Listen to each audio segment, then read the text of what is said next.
Друзья, всем салам. Очень рад, что у нас продолжаются эти ролики, которые называются «Люди Писания». Сегодня мы поговорим еще об одном человеке из книги Судей. Этот человек в конечном итоге стал судьей, но начинал он совсем плохо. Начинал он не так, как судья. Начинал он не с позиции победителя, а с позиции человека, который начал свою жизнь совершенно плохо. Итак, книга Судей, 11 глава, с 1 стиха. Галаадитянин Иефай был могучим воином. Его отцом был Галаад, а матерью блудница. Даже если мы остановимся здесь, на этом месте Писания, уже все не так, уже все плохо. Я не хотел бы, чтобы про меня были написаны такие вещи.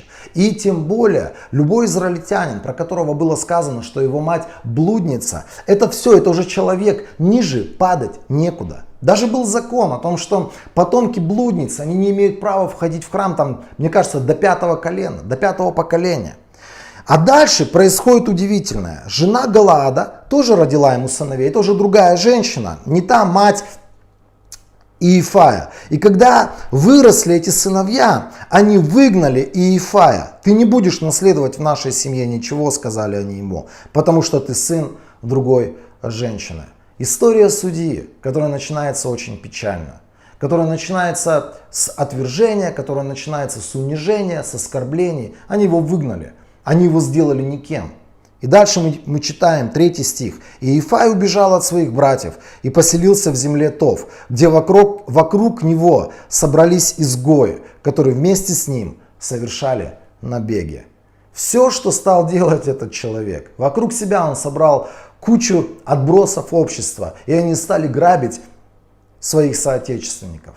Этот человек имел определенные таланты. Библия говорит про него, самый 1 стих. Галаадитянин Иефай был могучим воином. У него был талант. Он был силен. Знаете, любой из наших талантов можно сегодня использовать либо по назначению, как Богом приготовлено, либо, скажем так, в криминальном мире. Любой талант можно использовать для славы Божией или можно использовать для славы человеческой. Вы можете читать истории разных людей, которые были супер талантливые в шоу-бизнесе. Это были люди, которые были талантливы в том или в другом или в третьем. Но эти таланты изначально были даны Богом, чтобы эти люди прославляли Бога и этими талантами служили для Бога. А скажу тебе еще больше. У каждого из нас есть какие-то таланты. Если ты призван сегодня Богом, если Бог нашел тебя и ты являешься частью Его церкви, Его народа, у тебя есть обязательно какие-то таланты. Посвяти эти таланты для того, чтобы созидать Царство Божие и созидать Божью Церковь. И знаете, история очень удивительная. Иефай убежал от своих братьев, поселился в земле Тов, вокруг него собрались изгои, которые вместе с ним совершали набеги. И на этом можно было бы остановиться. Но у Бога всегда есть свой хэппи-энд.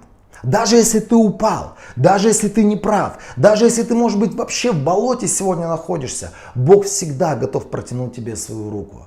И Бог находит этого человека. Он посылает к нему людей. Библия говорит, некоторое время спустя, когда аммонитяне пошли войной на Израиль, старейшины Галаада пошли, чтобы привести Иефая из земли Тов.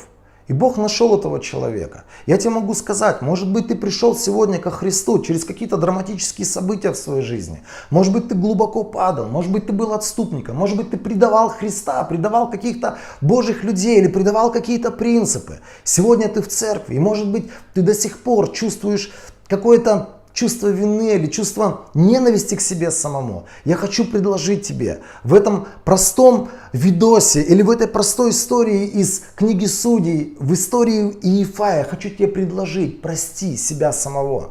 Потому что когда мы не прощаем себя, когда мы живем в этом состоянии горечи, неважно, может быть, это горечь по отношению к себе самим. Она будет изнутри нас сжирать, она будет изнутри нас ломать, она будет изнутри нас побеждать. И они говорят такие слова. Приходи и будь нашим воеводой, чтобы нам воевать с аммонитянами. Иефай сказал им, разве не вы возненавидели и выгнали меня из дома моего отца? Зачем же вы приходите ко мне сейчас, когда вы в беде? Я представляю человека отверженного. Я сам был много раз отвержен. Я сам много раз был человеком, с которым незаслуженно, несправедливо поступали. Я часто переживал такие ситуации в своей жизни, когда какие-то люди предавали меня. Я часто переживал ситуации, когда, знаете, внутри была какая-то горечь по отношению к людям. И ты думал таким образом: вот если я вас встречу, или вы придете ко мне за помощью, а вы еще обратитесь ко мне, я вам скажу: да пошел ты. Я не хочу ничего общего с тобой иметь. Я тебе руку не протяну. Я не хочу с тобой даже разговаривать. Как часто внутри себя мы эти ситуации, знаете, создавали в своем разуме эти образы, эти ситуации, когда мы встречаемся с каким-то человеком, и мы говорим ему какие-то злые слова, мы говорим ему какую-то так называемую ответку. Это слова обиды, это слова горечи. Мы кому-то что-то высказываем, кого-то в чем-то упираем. Я сейчас нахожусь в городе Екатеринбург, и знаете, однажды именно в этом городе я ехал за рулем автомобиля, я поймал себя на мысли, что я еду один в машине. Но я разговариваю в голове своей, я разговариваю вот здесь, в своих фантазиях с определенным человеком, которого я постоянно пытаюсь упирать в его неправоте, которого я постоянно пытаюсь в чем-то обличить, которого я пытаюсь, знаете, в чем-то поймать, в какой-то неправде. Я пытаюсь доказать ему, что он не прав. И я ехал в очередной раз за рулем, и я понял, что внутри меня эта горечь, она производит все эти фантазии, она производит все эти разговоры. И как будто бы внутри своего сердца я услышал слова: Денис, прости этих людей, оставь этих людей, оставь в сердце своем боль, которую ты имеешь к этим людям. У Ифая была боль к этим людям. У Ифая была, знаете, у него была ненависть к этим людям, которые изгнали его. Он говорит: разве не вы меня возненавидели и выгнали меня из дома моего отца? Зачем же вы приходите ко мне сейчас, когда вы в беде? Может быть, какие-то люди есть вокруг тебя, с которыми ты принципиально не хочешь общаться. Есть какие-то люди, о которых ты думаешь, что самое классное для этих людей — это узнать о том, что с ними что-то злое произошло. Самое классное — это узнать о том, что с этими людьми произошла какая-то трагедия. Остановись. Беда не с теми людьми, про которых ты думаешь, беда с тобой. Беда с тем, что внутри тебя поселилось что-то, что начинает разъедать тебя изнутри. Не позволь сегодня горечи убить тебя. Знаете, когда мы говорим про нашего Господа, когда мы говорим про Иисуса Христа, мы должны понимать Его сердце.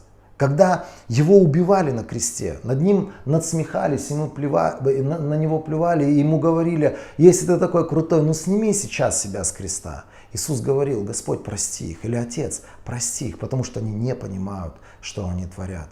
Он не воздавал злом за зло, Библия говорит. Он не искал воздаяния этим людям. Его сердце находилось в прощении. Это то, чему нам так необходимо учиться. Есть какие-то люди в твоей жизни, которые были несправедливы по отношению к тебе. Отпусти их.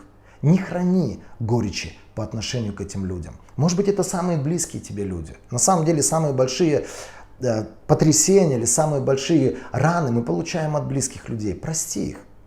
Сердце Отца — это сердце того Отца, который встретил блудного сына. В Евангелии от Луки притча о двух сыновьях и отце. Когда он встретил своего блудного сына, который наплевал в свое время на него, который просадил все его имущество, которому было вообще до фонаря сердце отца, репутация отца. Ему было все равно, что скажут про отца, который вырастил такого беспутного сына. Он ушел с блудницами, где-то там по кабакам он просадил свое имущество. И он вернулся однажды, он пришел в себя. У него что-то ёкнуло в голове, и он вернулся к отцу. И мы читаем про отца, который выбегает, бросается ему на шею. Это сердце нашего Бога, который не таит зла, который не ждет отомщения против нас, когда мы были неправы. Он прощает. Если мы приходим с понурой головой, мы опускаем свою голову, Бог прощает. И потом Он говорит: как я простил тебя, как я был великодушен к тебе, так и ты относись к тем людям, которые тебя окружают. Старейшины Галаада сказали ему: и все же мы обращаемся сейчас к тебе, пойдем с нами, чтобы воевать с аммонитянами, и ты будешь главой всех жителей Галаада. Они снова упрашивают его, они снова обращаются к нему и говорят: Ифай, оставь горечь прошлого, оставь боли прошлого. Дай людям право на ошибку, дай людям возможность сделать, может быть, свои собственные ошибки. И этот человек, он отвечает им интересно очень. Он говорит: допустим, вы вернете меня, чтобы воевать с аммонитянами, и Господь отдаст их мне. Стану ли я и вправду вашим главой? Старейшины Галаада ответили: Господь свидетель между нами. Мы непременно сделаем, как ты говоришь. Интересно, когда этот человек все еще был разбойником, я думаю, внутри него жила какая-то Божья мечта.